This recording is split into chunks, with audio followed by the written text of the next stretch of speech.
In the years following the Civil War, J.W. Toer, a Baptist minister and former slave, traveled the rural South with a magic lantern show. Toer's audiences, black men and women, recently freed from slavery, responded to his shows with enthusiasm. A United States Freedmen's Bureau report charged that Toer's show disrupted good order and aroused racial antagonisms. Beyond that single document, little is known of Toer or his fate. We can only imagine what Dr. Toer's magic lantern show was like.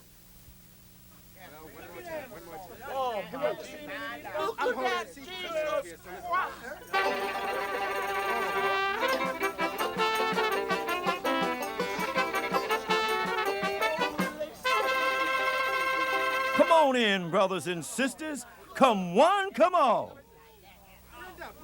Get those pennies ready now. Come on, y'all can't afford to miss Dr. Toer's amazing magic lantern show. J.W. Toer is my name, and I'm a doctor of drama and a herald of heroic history. I've come many a mile with my company of musicians and players. Noah Bray. My pleasure, Dr. Toer. Marley Green. Hello, Liberty County. And the irrepressible Mr. Jones. Welcome, welcome. To give you an unparalleled evening of entertainment and edification. Tonight, we'll show you the history of our race in the decades since emancipation. Now, I know what you're thinking. You're thinking, what's this man got to say I don't live every day? But we're going way beyond Liberty County. We'll take you to places you've never been, to see things you've never seen. We'll tell you tragic tales of war and destruction, stirring stories of peace and reconstruction. Now, ready? Equality. All right. 8 years ago, we were slaves. Property just like a mule or plow. Today, we have the same rights as the men used to own us. We seen the Constitution, the one blessed slavery so long. We seen it change 3 times to guarantee our rights.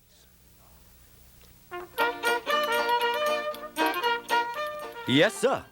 The 13th, 14th, and 15th Amendments, right there in black and white.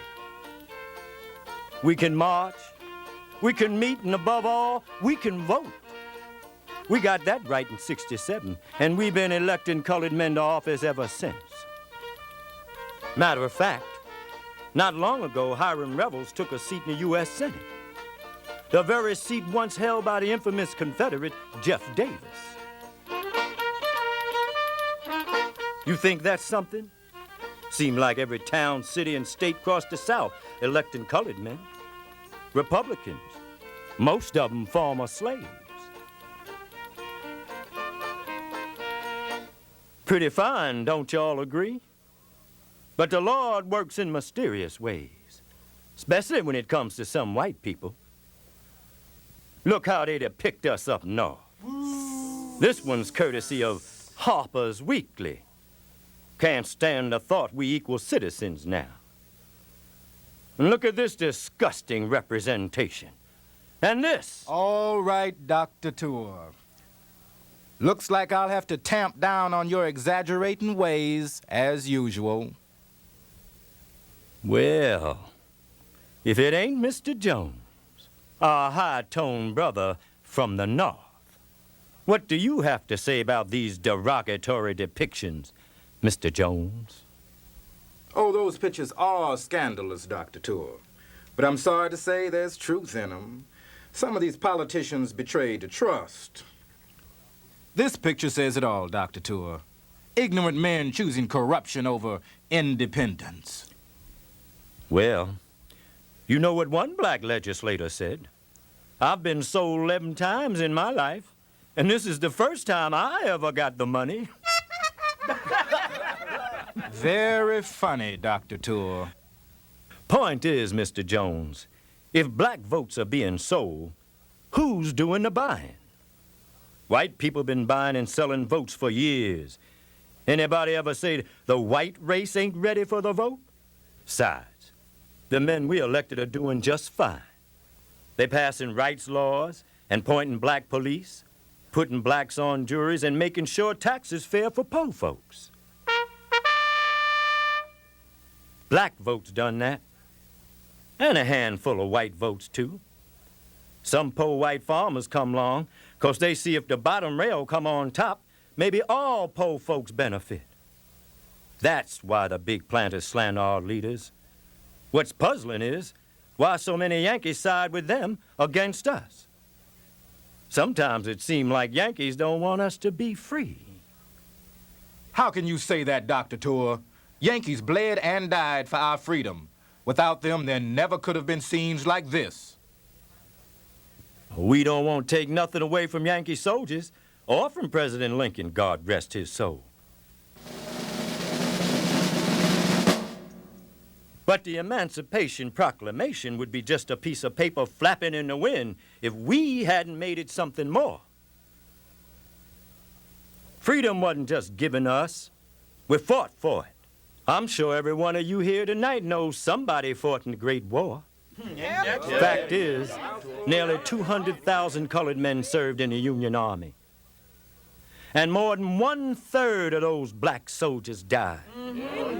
Remember these places: Milliken's Bend, Fort Hudson, Fort Pillow. Black blood spilt for black freedom. Many black soldiers were free brothers come from the North. But more than half came from the South, and they were slaves. Ain't I right, Noah Bray? Yes, sir. Before I run away in '63, I was a slave on the Hubbard Plantation, North Carolina. We all took off together, my mama, Uncle Silas, all the little ones. When we got to the Yankee camp, they took Mama to do washing. Silas was put on the fortification gang. Me, I was never going to be a slave again. I put on a uniform and took up a gun. After we trained, we went out raiding the old plantations. Oh, let me tell you, there was nothing better than that. Oh, you should have seen the carrying on when we told brothers and sisters, come with us and be free. Those old buckra masters couldn't believe we was for real. Doctors with guns, holding them prisoners, freeing slaves they thought was theirs forever. 'Course soldiering wasn't all so grand. We wasn't paid near what the white soldiers got. And we all heard about the brothers shot down on Ship Island by rebels and Yankees. Yankee soldiers didn't have no respect for us, least at first. But once we showed our natural manhood, they knew the African race had to be free.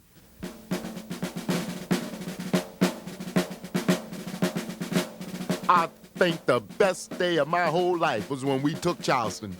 We came marching in with our flags flying, singing that John Brown song.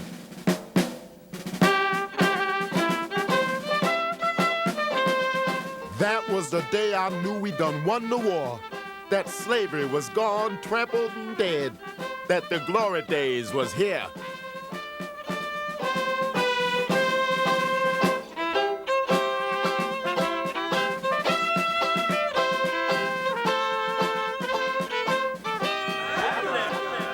Jubilee! The freedom bell rang from Texas to Virginia. Kingdom come, liberation from bondage, deliverance, freedom for the African race. Lots of folks rejoiced, but some trembled. Folks spent their lives as slaves. Even if they hated slavery, they knew what it was. This new thing, freedom, what was it going to mean? Turned out freedom meant moving round, seeing places we never could before, going where we wanted to. Or freedom meant finding pieces scattered by the master on the auction block.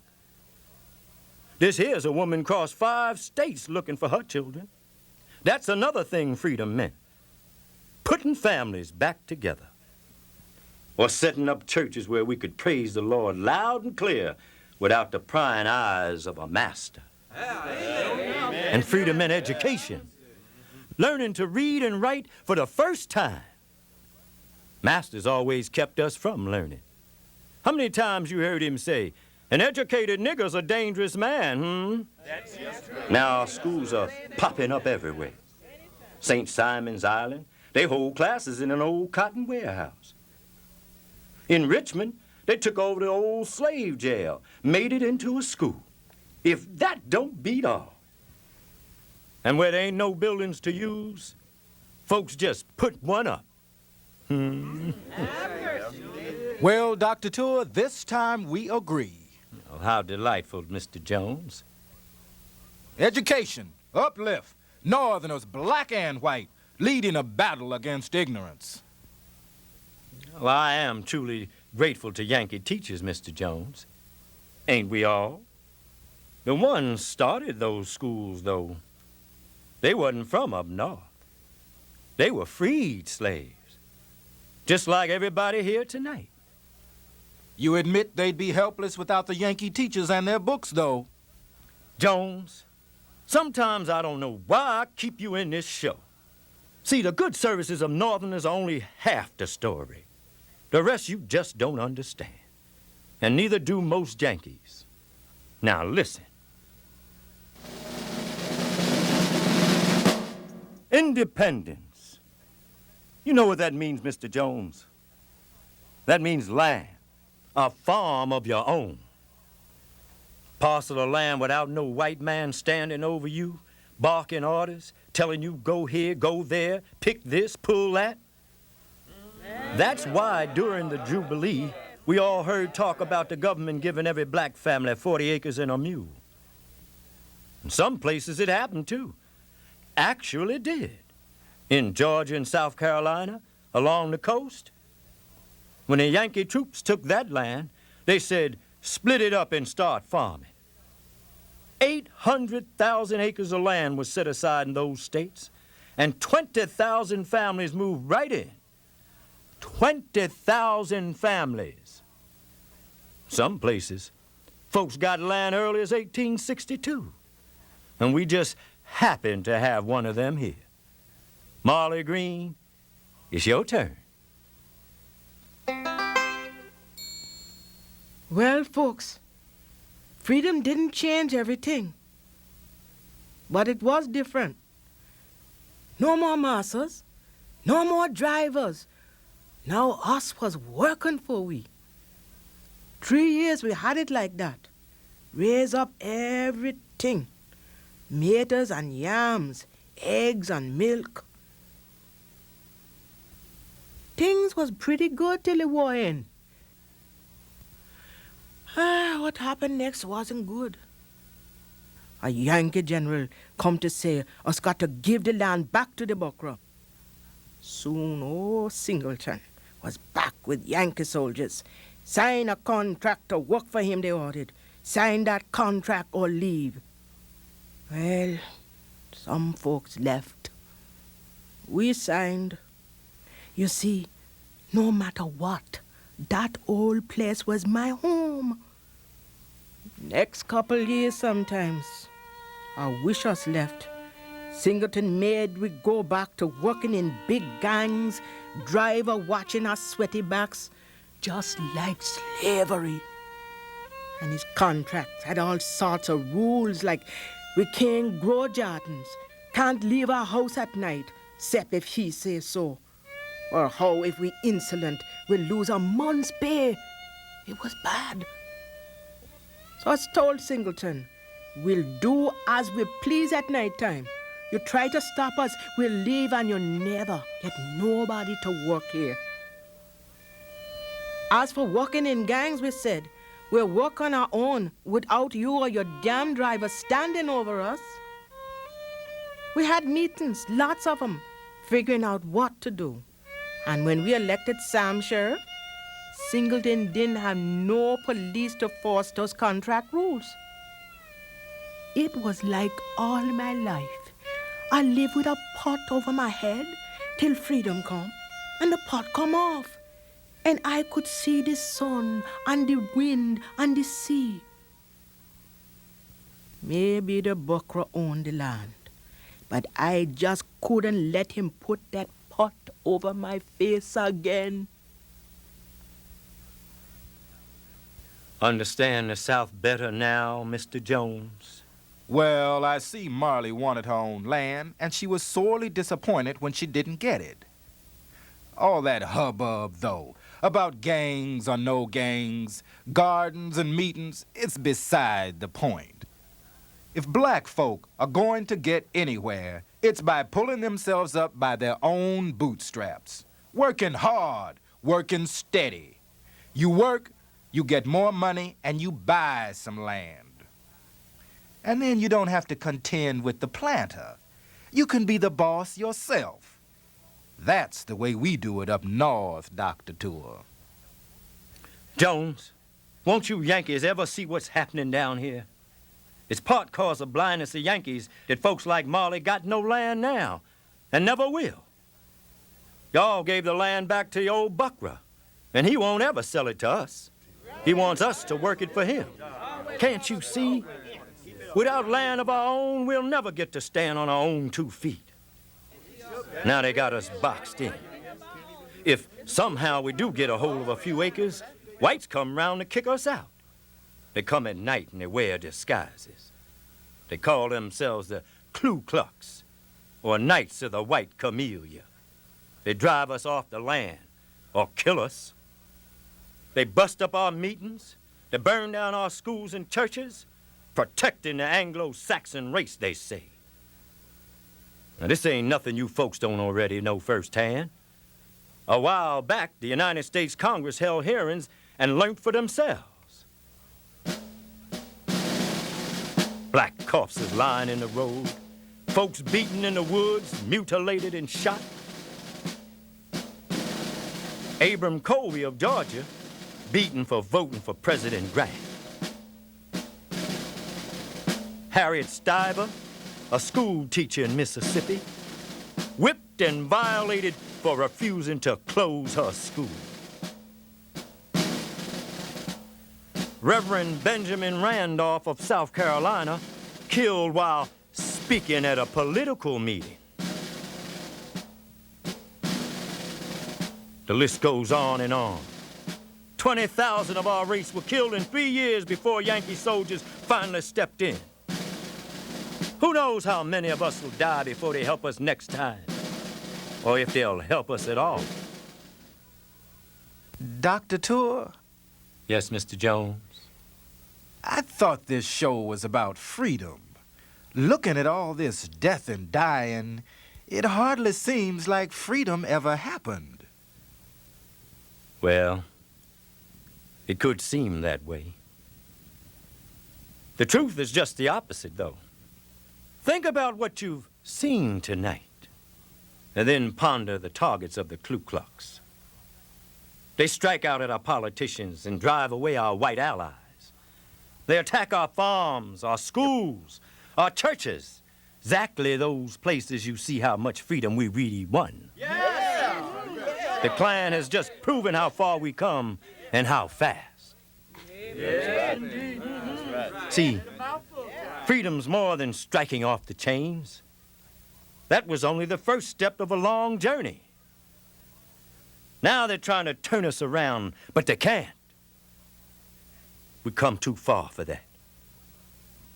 No matter what they do, we are free. And we ain't never, ever going back.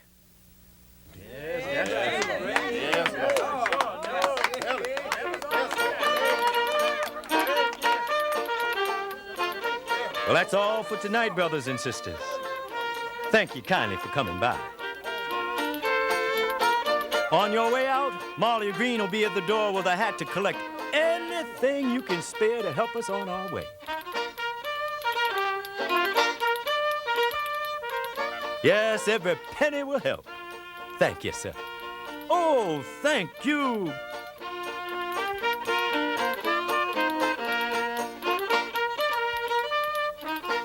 God bless you, dear.